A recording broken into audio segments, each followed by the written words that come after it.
Bueno, ahora toca hora de desengrasado. Yo creo que ha quedado bastante bien.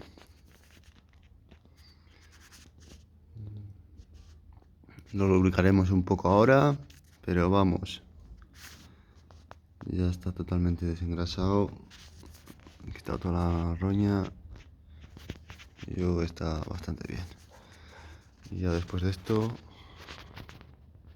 pasaremos al variador. Y a los rodamientos, que veo algo ahí, escucho algo que no me gusta.